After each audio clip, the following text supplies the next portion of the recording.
পেয়ে যাবেন, সমস্যা নেই। পাস মার্ক তোলা সম্ভব সেগুলো দেওয়া, সেগুলোই আসে কমনলি।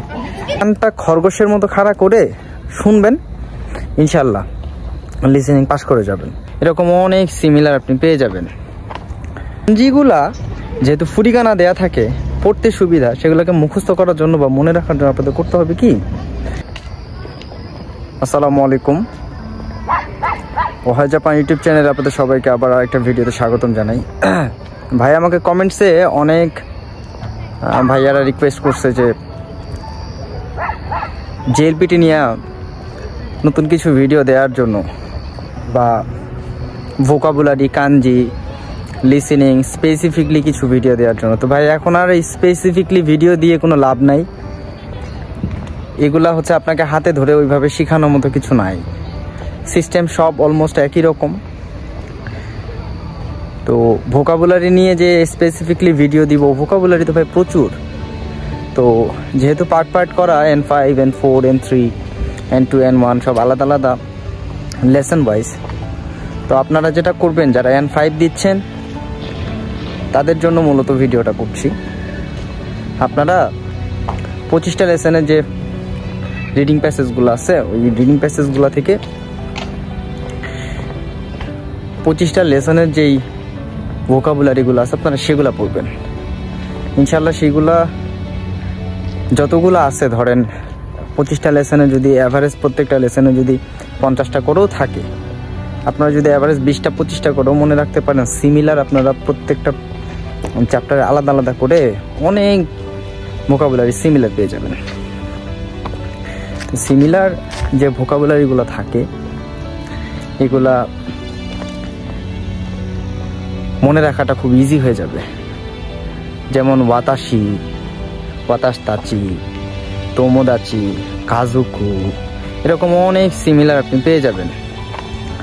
তো ভোকাবুলারিটা আসলে স্পেসিফিকলি আপনাদেরকে যদি আমি বলি তো অনেক হয়ে যাবে, মাথায় ঘুরে যাবে, আর এগুলো তো অন্য কেউ চাইলেও মুখস্থ করা দিতে পারবে না।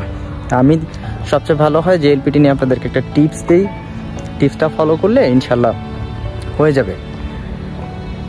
সেটা হইতেছে যে আপনাদের তো টোটাল 180তে পরীক্ষা, আর 3টা পার্টে পরীক্ষা হয়।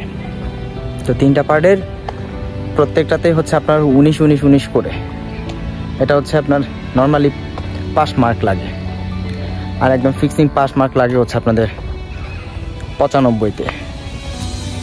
তো সেখান থেকে আপনাকে গ্রামাটিক্যাল, কাঞ্জি, রিডিং 3টা মিলায় থাকে 120, আর হচ্ছে লিসেনিংয়ে থাকে 60, এই হচ্ছে 180। আপনারা 120 যেভাবে তুলবেন সেটা হচ্ছে যে প্রচুর পরিমাণে রিডিং কাভারেজ করেন, আর তো সময় বেশি নাই, 3 থেকে 4 দিন সব মিলায়, আজকে 27। তো রিডিং স্পিডটা বাড়ান, এবং রিডিং পড়ার সাথে সাথে ওই রিডিং প্যাসেজটার হচ্ছে কি বলে ভোকাবুলারিগুলা কন্টিনিউ করেন। ওই রিডিং প্যাসেজ পড়তে পড়তে ওখান থেকে ভোকাবুলারি পড়তে থাকেন, দেখবেন যে মোটামুটি ভোকাবুলারিটাও হয়ে গেল, রিডিংটাও হয়ে গেল। আর ওই রিডিংয়ের মধ্যে যে কাঞ্জিগুলো আছে, এই কাঞ্জিগুলাতে উপরে আপনাদের হচ্ছে ফুরিগানা দেয়া থাকে, ছোট ছোট হিরাগানা দেয়া থাকে, এগুলা দেয়া থাকে। তো কাঞ্জিগুলো আপনাদের পড়তে ইনশাল্লাহ অসুবিধা হবে না, আপনারা বুঝে যাবেন এটা ইজিলি। আর কাঞ্জিগুলা যেহেতু ফুরিগানা দেয়া থাকে, পড়তে সুবিধা, সেগুলোকে মুখস্থ করার জন্য বা মনে রাখার জন্য আপনাদের করতে হবে কি, কাঞ্জিগুলা লিখতে হবে, রাইটিং প্র্যাকটিস আনতে হবে। আমি আমার এর আগের একটা ভিডিওতে মোটামুটি 50 থেকে 60টা কাঞ্জি দিয়েছিলাম। ইনশাল্লাহ ওই কাঞ্জিগুলো পড়লে আপনারা পেয়ে যাবেন, সমস্যা নেই। পাস মার্ক তোলা সম্ভব সেগুলো দেওয়া, সেগুলোই আসে কমনলি।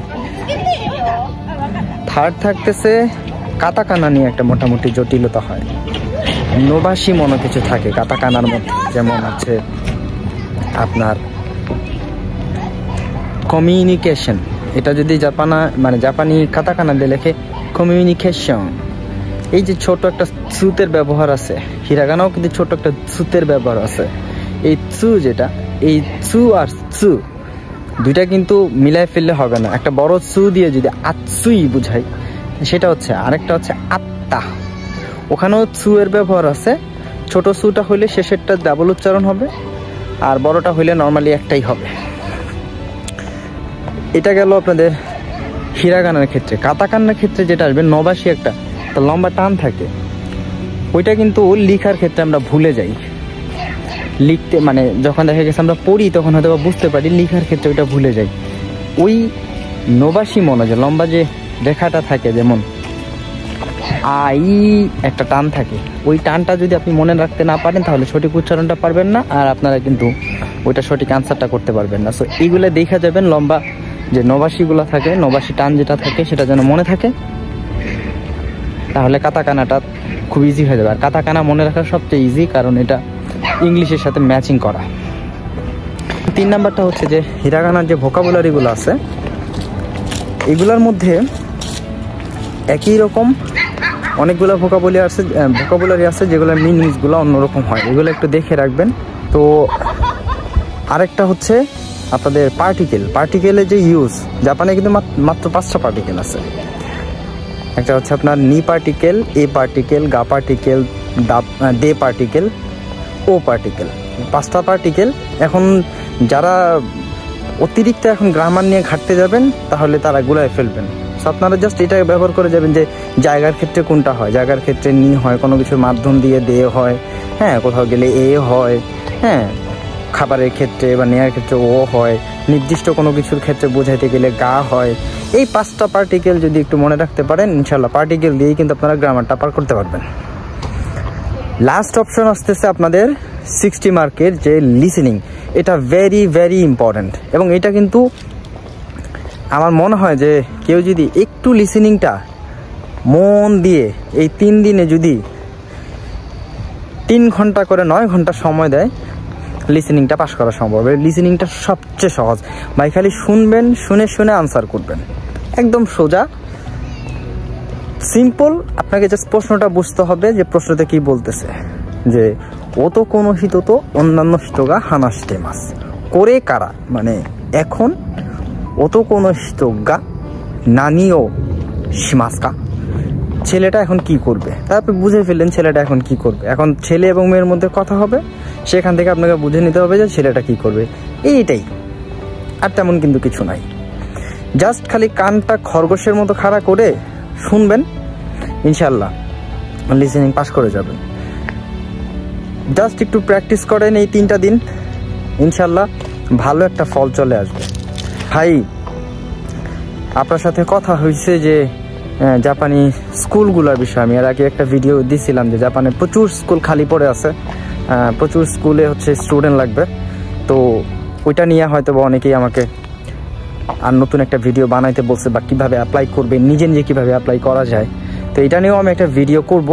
আপনারা আগে পরীক্ষাটা ফোকাস করেন, পরীক্ষাটা দেন, ইনশাল্লাহ পরীক্ষার পরে আমি আবার এটা নিয়ে একটা বড়সড় আকারে 2-3টা পার্ট নিয়ে একটা ভিডিও মেকিং করার চেষ্টা করব। এবং কোন কোন স্কুলগুলো খালি আছে, যেহেতু এখানে ওই আপনাদের অনলাইনে লিঙ্ক বা ডিরেক্টলি বলা যায় না, আমি চেষ্টা করব যে এখানে যেন ধরে ধরে আপনাদেরকে দেখানো যায় যে কোন কোন স্কুলগুলো খালি আছে। এজেন্সির মাধ্যমে আসলেও আপনারা এজেন্সিকে এই স্কুলগুলোর কথা বলেন, এদের সাথে কন্ট্রাক্ট করতে বলেন, ইনশাল্লাহ প্রচুর স্কুল খালি আছে। টোকিও, ওসাকা, বড় বড় শহরগুলোতে যাওয়ার প্রয়োজন নয় ভাই, আগে এন্টার করেন, তারপর সেখানে 1.5 বছরের ল্যাঙ্গুয়েজ কোর্স বা 2 বছর ল্যাঙ্গুয়েজ কোর্স সেটা শেষ করে আপনারা সুইচ করেন, যে কোনো জায়গায় আপনারা চলে যেতে পারবেন। আপনার ধরা বাধা নাই যে আপনি ওই সিটিতে আসছেন, ওই সিটিতেই থাকতে হবে। তো আর ভিডিও লং করব না, সবার জন্য শুভকামনা রইল, সবার জন্য অনেক ভালোবাসা রইল, দোয়া রইল। ইনশাল্লাহ যারা যারা পরীক্ষা দিবেন, and 5, 4, 3, বাংলাদেশে তো 5, 4, 3 এই 3টাই এখন সবাই দেয়, উপরে তো আর যাইতে পারে না। সো সবার জন্য দোয়া রইল। আমি নিজেও ভাই যে N2 পর্যন্ত গাম্বারও যে দিছি, 7 বছর পর্যন্ত এসে N2তে আসাটা খুব টাফ।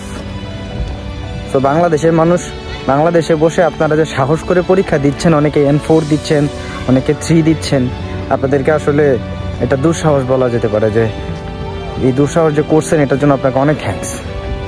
তো প্রচুর বাঙালি প্রয়োজন আছে জাপানে, বাঙালি নাই, প্রচুর বাঙালি আসেন, সবাই পাস করেন ইনশাল্লাহ। সবার জন্য শুভকামনা রইল। আল্লাহ হাফেজ।